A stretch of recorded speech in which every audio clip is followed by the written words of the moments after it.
नमस्कार दर्शकों, स्वागत है आपका ऐसे न्यूज़ में। आप देख पा रहे हैं जैसा कि हम सतलोक आश्रम धनाना धाम में पहुंचे और यहाँ पे हमारे साथ आए हुए मिस्टर तकदीर नरवाल जी, जो कि जिला पार्षद कथूरा से है। तो आइए उनसे बातचीत करते हैं, उनका कैसा अनुभव है।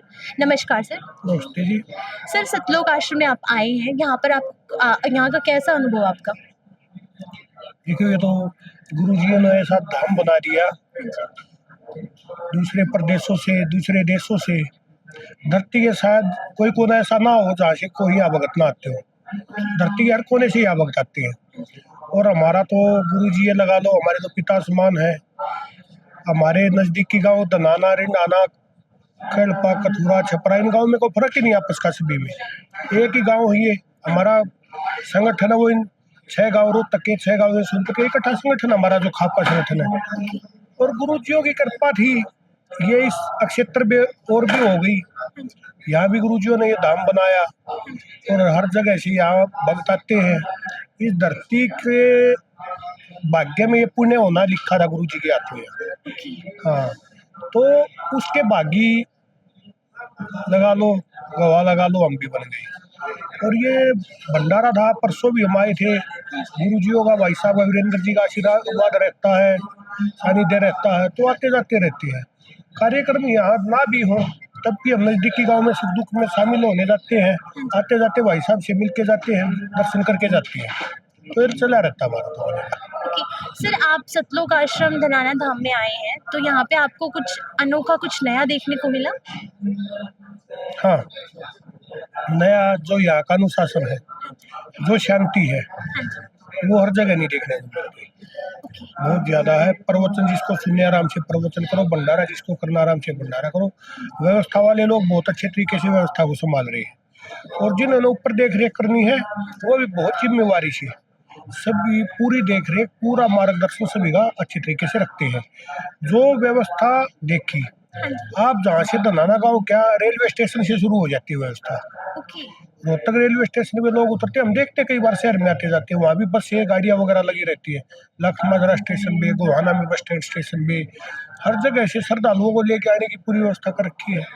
रास्ते में अगर किसी श्रद्धालुओं को वो नहीं है, रुकने के स्थान बना रखे हैं, नजदीकी गाँव में है, लखमाजरा में है, तो वहाँ भगत बैठो, चाय पानी पियो, साधन आएगा कोई उनको लेके आ जाएगा। तो सभी को हर तरह की सुविधा यहाँ, सत्संग सुनने के लिए किसी को 4 दिन रहना, 5 दिन रहना, 10 दिन रहना है, सभी के लिए बहुत अच्छी सुविधा है। ओके। सर, एक क्वेश्चन और पूछना चाहेंगे। जैसे कि संत रामपाल जी महाराज ने समाज सुधारक का बेड़ा उठाया। जैसे कि वो बोलते हैं कि दहेज मुक्त विवाह होते हैं यहाँ पे, रमैनी जिसको बोलते हैं, और नशा मुक्त। यहाँ पे कोई कोई भी, आपको भी अन्यायी शायद नशा देखने करते हुए नहीं मिला होगा। हमने भी यहाँ पे अनुभव किया है, ऐसा कोई भी नशा करते हुए नहीं मिला। तो आपको इसके बारे में क्या कहना चाहेंगे आप? देखिए जी, जो क्षेत्र है ना, हाँ जी। कई संगठनों द्वारा, पंचायतों द्वारा, कोई दहेज का, इन चीजों की, इन बुराइयों के खिलाफ पहले भी आवाज उठाई जा रही थी, लेकिन और मजबूती मिली है उस आवाज को गुरुजी के यहाँ धाम बनाने के बाद। बहुत लोग जुड़े हैं। बगैर दहेज के बहुत ज्यादा विवाह गुरुजी ने सामूहिक विवाह समारोह बहुत ज्यादा यहाँ करवा लिए। हर बार करवाते हैं, नामदान का समय होता है, उस टाइम नामदान भी, उसके बाद विवाह समारोह भी होते हैं। और नशा, नशे में तो ये समाज यहाँ का ही क्षेत्र इतना जकड़ा हुआ है बहुत ज्यादा। और गुरुजी आए अभी तो समय ही क्या हुआ है, हम देख रहे बहुत ज्यादा सुधार हुआ है नजदीकी क्षेत्र में। सारण, जींद का एरिया लगा लो, रोहतक का लगा लो, आप सोनीपत का लगा लो, हर क्षेत्र में बहुत ज्यादा सुधार यहाँ नशे में भी हुआ है। और दहेज प्रथा में भी लोग सोचने लगे हैं कि हम जिससे इतना ज्यादा दहेज या तो लेते हैं या देते हैं, तो वो किसी न किसी परिवार के लिए वो स्थिति ऐसे नहीं होती है, क्योंकि बहुत खर्च होता है। और देखा देखी लोगों ने एक सिस्टम बना लिया कि इसने इतना दिया तो मैं इतना दूं, तो कई परिवारों को बहुत ज्यादा नुकसान होता है। वो परिवार, शायद कई परिवार तो ऐसे सारी जिंदगी ना उभर पाए उससे। हाँ, क्योंकि आमदनी के साथ लेते हैं नहीं क्षेत्र में। तो गुरुजियों ने भी ये मुहिम जो डेरे के तहत इन्होंने चलाई हुई है, आश्रम के तहत, वो बहुत अच्छी मुहिम है।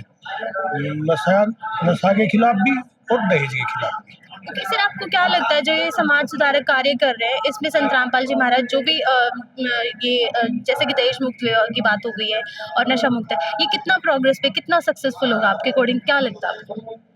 देखिए, समस्याएं जो है उनकी जड़ बहुत गहरी है। और समस्या ये तो ऐसी व्याधि है हमारे समाज के लिए कि बहुत से माँ बाप तो सारी जिंदगी इसी में निकाल देते हैं कि भाई कैसे करेंगे, क्या करेंगे। बेटी पैदा होते ही चिंता होनी शुरू हो जाती है। जो कोख में बेटियों को मरवाया जाता था, उसका मेन कारण दहेज है हाँ जी। कि हम कर नहीं पाएंगे, बेटी को पढ़ा नहीं पाएंगे, पढ़ा नहीं, ज़्यादा पढ़ाएंगे तो ज़्यादा दहेज देना पड़ेगा। वो है शिक्षा की तरफ भी समाज जा रहा था कि बेटी को ज़्यादा पढ़ाएंगे, वो ज़्यादा पढ़ लिख गई तो ज़्यादा बड़े घर में रिश्ता करना पड़ेगा, ज़्यादा बड़े घर में रिश्ता करेंगे तो दहेज ज़्यादा देना पड़ेगा। तो उस चीज़ के लिए ये समाज सुधार की जो गुरु जी की पहल है, आने वाले समय में करिश्मा करके यही पहल निकाले। ओके सर, आप जो न्यू युवा पीढ़ी है जो नशे की तरफ ज़्यादा झुकाव हो रहा है, उनको क्या मैसेज देना चाहेंगे? मैसेज यही है, देखो नशा क्या है, नशा कई पीढ़ियों को बर्बाद करता है। मान लो परिवार में एक जवान बच्चा है, एक युवा है, वो नशा करने लगा, उसने अपने पिता की पीढ़ी को खराब कर दिया, अपनी पीढ़ी को खराब कर दिया और अपने बच्चों की पीढ़ी को खराब कर दिया। 3 पीढ़ी तो वो करता ही करता है। उसकी शादी कर दी, वो जो लड़की की शादी उसके साथ हुई, उसके परिवार को ये लगा उसने खराब कर दिया। तो और उसके देखा-देखी कितने लगते हैं। तो नशे पे तो जितना कंट्रोल किया जाए, वो चाहे आश्रम के तहत गुरुजी वाले प्रयास है या यहाँ की लोकल पंचायतों के या बड़े बुद्धिजीवी लोगों के प्रयास है, वो रंग लाएंगे एक दिन और ये नशा मुक्त, दहेज मुक्त एक सीतर हो जाएगी। ओके सर, जैसे कि आपने सतलोक आश्रम में विजिट करके देखा और आप बता रहे हैं कि आप आते-जाते रहते हैं यहाँ पे, मोस्टली आप विजिट करते हैं सतलोक आश्रम धनाना धाम। तो ये सतलोक आश्रम धनाना धाम जो बना है, इसकी वजह से आस-पास के कोई गाँव के लोगों को या फिर आस-पास के किसी भी एरिया को कोई असुविधा का सामना करना पड़ा है सर? आपका क्या अनुभव है इसके बारे में? नहीं, यहाँ के लोगों को ऐसी सुविधा क्यों होगी? किस लिए होगी?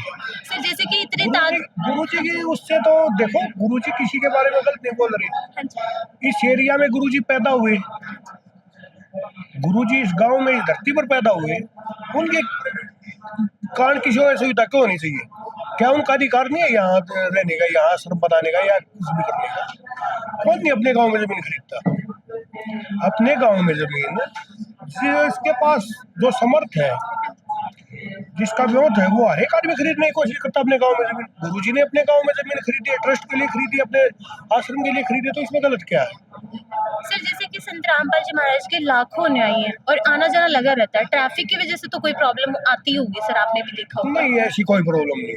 हाँ जी। ये तो है नहीं कि आश्रम की बसें जा रही है, गाड़ियां जा रही है, वो आश्रम वालों को ला रही है। ट्रांसपोर्ट की दिक्कत इस क्षेत्र में है क्योंकि अप्रोच रोड लगते हैं सारे, हाँ जी। गांव है, उधर से रोडा वालों को भी अप्रोच साइड रोड है, फिर ये लग बाजरा वाला, तो वहाँ से गांव वालों को तो सुविधा भी मिली है। गुरुजियों ने गांव में भी कई काम जो अच्छे करवाए हैं, बच्चों के लिए खेल के ग्राउंड का करवाया, स्टेडियम का, बस स्टैंड का करवाया, और भी जहाँ गुरुजी पीछे गाँव में बहुत ज्यादा पानी भर गया था बारिश में, हाँ, तो गुरुजियों ने मोटर मंगवाई बड़ी बड़ी, आश्रम की से बड़ी मोटरें आई, तो सुविधाएं बड़ी है।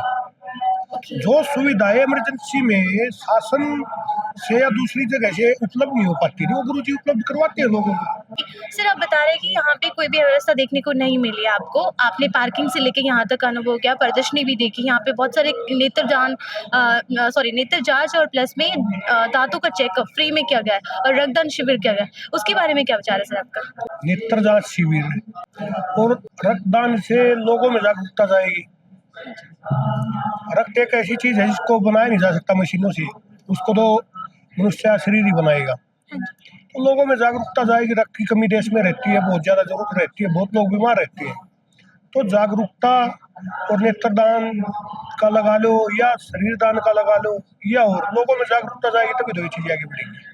ओके, सर लास्ट क्वेश्चन पूछना चाहेंगे, जो संत रामपाल जी महाराज के आश्रम में आपने विजिट किया धनाना धाम में, आपको यहाँ पे कुछ ऐसा देखने को मिला, कुछ सलाह देना चाहेंगे यहाँ के अनुयायी को कि उनको इम्प्रूवमेंट करना चाहिए, कुछ ऐसी चीज देखने को मिली, कुछ कोई सलाह देना चाहेंगे अपनी तरफ से? हम यहाँ सलाह देने नहीं आते जी, ओके। हमको सीखने आते हैं। ओके। हाँ, हम यहाँ सीखने आते हैं कि कुछ धर्म के बारे में, समाज के बारे में, कि व्यवस्था कैसे बनानी चाहिए कोई कार्यक्रम हो। और